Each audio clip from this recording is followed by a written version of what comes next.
रोटी खानी रोटी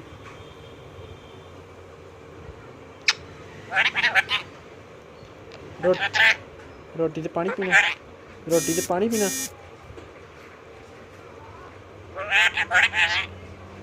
रोटी खवा के ते पानी पिया दा पहला पानी पीना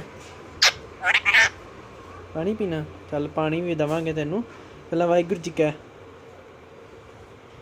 वाहिगुरू जी जोते जोते